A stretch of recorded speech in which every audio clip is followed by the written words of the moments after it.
What's up, Facebook? Happy Friday. Woohoo. Hope you guys are having an awesome Friday. Hope you got ready to dig into our last day of the 12 ways to bulletproof your practice in 2019. And if you missed any of this training, you can watch the entire thing at chiropracticconsulting.co. I almost forgot. chiropracticconsulting.co. Go check it out. It'll cost you a name and an email, but it's well worth it. I'm going to walk through it's a 30-minute training, high level stuff, and we go through 1 through 12, creating your target goals and stats, creating a unifying message for your practice, assessing your marketing, creating a marketing calendar, installing the new marketing campaigns, looking at your pricing structure and giving yourself a raise, creating a downloadable report for your practice, building your email list, which is going to be a massive asset for you in 5-10 years, additional products and services that you can sell or offer to increase revenue in your practice, patient maintenance program, which is awesome and creates a continuity program within your practice, which generates more revenue, nothing wrong with that. And then yesterday we talked about creating social media omnipresence, what platforms to use, what to post, when to post, how often to post, all that stuff. And just go to chiropracticconsulting.co. And like I said, cost you a name and an email, and you get the full training, 30 minutes. What's up, guys? And like I said, these are all proven business principles that work in all kinds of practices. They've worked for me in my practice in the last 10 years. And we do these because we want to differentiate ourselves, and we want to really kind of cement ourselves in our communities as the place to go for a specific, specialty. So, and that's another thing we always talk about is we have to specialize so that we can, separate ourselves out and be a go-to person for a particular condition. Today we're talking about staff training, bonuses, and seminars. And why would we want to do that? Why would we want to focus on staff?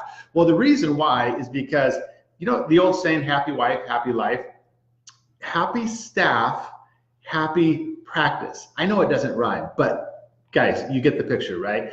If your staff is happy, motivated, talking you up, interacting in a super positive way with your patients, guys, the practice is going to do so much better, right? Because they're the first person patients see, they're the last person patients see when they leave. And if that is a negative experience, then your front desk will literally repel patients from you, and you will have a hard time with PVA. A lot of people don't connect staff to PVA. And the reason why there's a direct connection is because you may be awesome, right? And maybe the staff member isn't, and say the staff member is a nightmare. Let's just take the extreme scenario.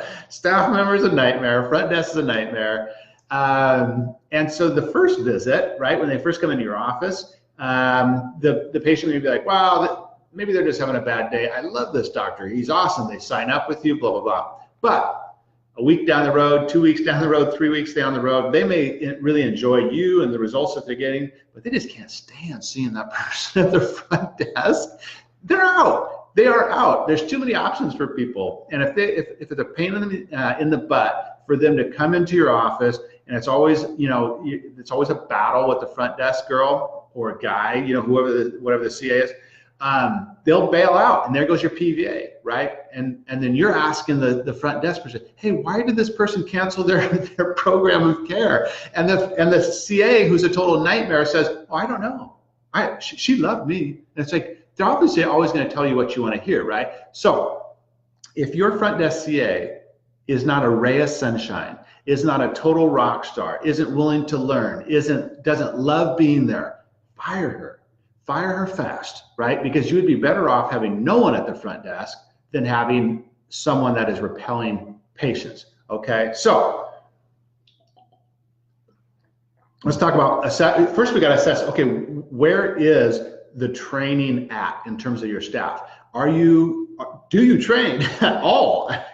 Guys, if you're not training, then you need to start training, right? And I would, at a bare minimum, monthly training, right, on some aspect. Like in the Practice Accelerator, my online masterclass in practice building, we have a whole section on training staff, right, and creating what I call the new patient concierge, right? Someone that is just an absolute rock star at the front desk and just handles all that communication with new patients and then obviously existing patients, right? So so you have to start training, and you need to train regularly for two main reasons. One, so they obviously level up in terms of their skills, but two, so that they know that you care, right? If people feel not appreciated, because guys, remember, they're not making a whole lot of money. What are they making? 15 bucks an hour, 20 bucks an hour. And so, what's up,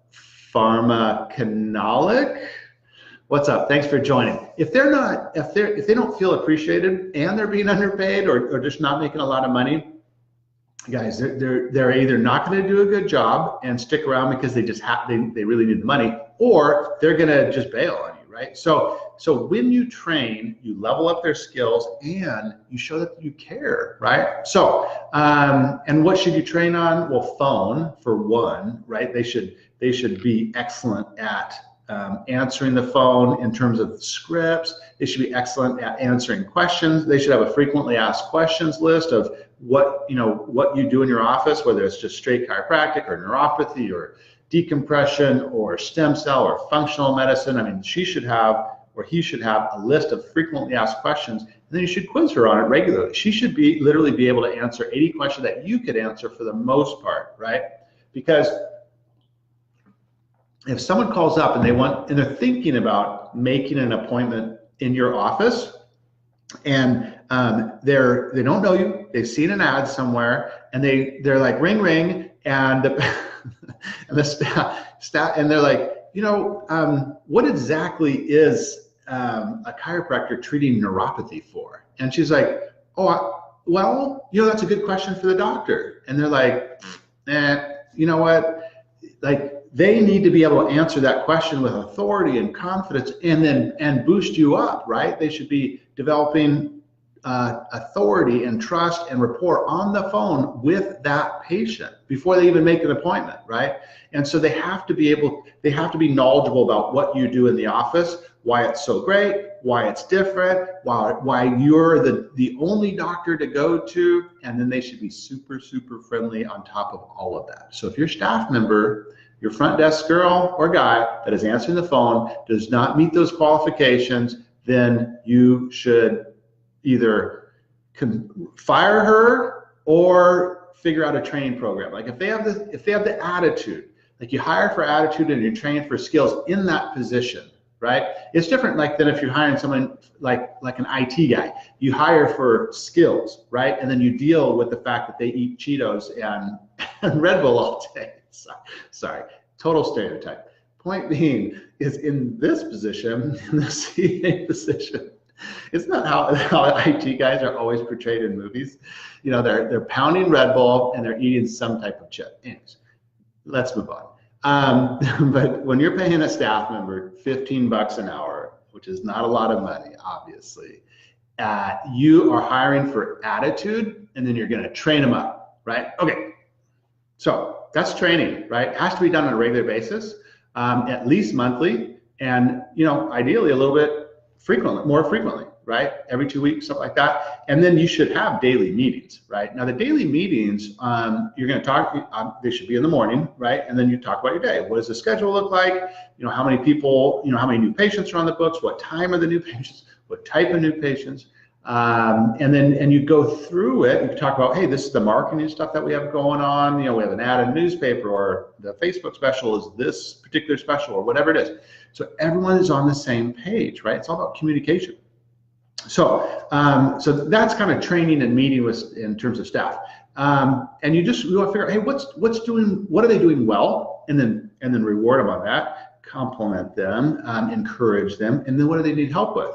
And then say, okay, so you need help with the phone, like you feel like you're getting these questions. Yeah, I'm getting these questions about like what is small fiber versus large fiber neuropathy. I have no idea. Educate them on so they can answer the darn question, right? They don't need to be a doctor, but they do need to be very knowledgeable about exactly what you do in your office. Okay, so now next, is there a bonus structure in place? Staff need to be bonused based on how the practice does, right? A rising sea raises all ships. Is that the saying? Something like that. But anyways, at a certain threshold that you determine, in other words, you have your overhead, and say you want to have, your revenue. Like you want your revenue, right? Like you want your overhead no more than 50%. So say your overhead's $10,000 and $20,000 you're profitable. And so you could say, well, at twice revenue, then I'm going to start bonusing, right? So then you can tell the staffers, hey, when we get to $20,000, everything up beyond that, then you get a bonus, $1 per hour or whatever it is. But there should be, or you could bonus them per new patient. There should be some bonus structure in place. Guys, they're making 15 or 20 bucks an hour. It's not a lot of money. And so even though, they're not really there for the money, they're not there because they're swimming in dough. They need to feel appreciated. So that's verbally, like you communicating that they're doing a good job and you're supporting them with training. That shows that you care. But they need to be bonused, guys. You need to share the wealth a little bit, unless you're struggling. But if you're doing well, I mean, you got to bonus them one way or another, right? What's up, Mama Cougar? Nice handle. Oh, I thought she bailed. No. Anyway, sorry. Next, is there a process in place where staff can give feedback, right? Because a lot of times patients won't tell you, or your customers or clients, they won't always tell you what they're not crazy about, but they may tell your staff member, like say your bathroom stinks, like the patient bathroom, maybe like there's grime on the sink, and you never, how often do you go in your patient bathroom? Never go in there, right? So it may not be getting cleaned properly, and the patient may not tell you that, but they may tell your staff member. Well, your staff member needs to feel comfortable to come to you with recommendations on how the practice can be improved, or where there's bottlenecks in terms of patient flow or processing, or ways that just they feel like that could improve the patient experience. Oh, it'd be so nice if we had like fresh flowers, like there's this florist up the street. And it's like, they think of these things because you're tunnel vision into treating patients and running a practice and growing a practice. Sometimes they see a lot of stuff that could be really helpful, but they won't feel comfortable conveying that to you because you're the boss, and they may be a little intimidated unless you tell them and actually encourage it. Say, Cindy, if you see something that doesn't seem to be working well, or conversely, something that is working well that we can enhance, or you feel like there's something that we can improve, the patient experience, please tell me. Come to me. My door is always open for you. I want to hear your feedback. I'm not going to necessarily always do it, but I want you to know I want to hear your feedback. So you got to open up those lines of communication. You got to do it. You can't just assume that they're going to feel comfortable coming to you and basically giving their opinion. So next, and then finally, we're going to wrap it up with this: is your staff sent or brought to seminars? Because there's always seminars. There's Parker. There's the Wave or something like that. There's seminars outside of chiropractic that are frankly probably better, but in terms of training and all that type of stuff. But the point being is, when you can take your staff out of the office and you go to Vegas and go to Parker, and they're surrounded by other CAs, and they get to exchange ideas, and they get to go to they get to stay at Bally's or Caesars or the Aria or whatever the hip hotel is these days. I don't know, I haven't been to Vegas in years. But the point being is, when you get them out of the office and get them into an environment like that, it really boosts morale and it gets them more engaged in the clinic, right? So, so get them out to seminars. I know it's an investment, but it's a worthy investment. You're investing in your practice. Okay, that's it for today. That was staff training bonuses and seminars. For the full training on the 1 through 12, 12 ways to bulletproof your practice, please visit chiropracticconsulting.co. It'll cost you a name and an email, but there's a full like 35-minute training there. And like I said, I go through all 12 of these things. It's great. And I think that you could all benefit from this, regardless of the size of your practice, right? We're never done learning, and we can always improve what we do. So hope that is super beneficial. Thank you so much for tuning in today, guys, and I will see you tomorrow. And I'm not quite sure what we're going to be talking about, but we'll be Facebooking and Instagramming live. Okay, thanks, guys. Have an awesome rest of your day and a great weekend. Bye-bye.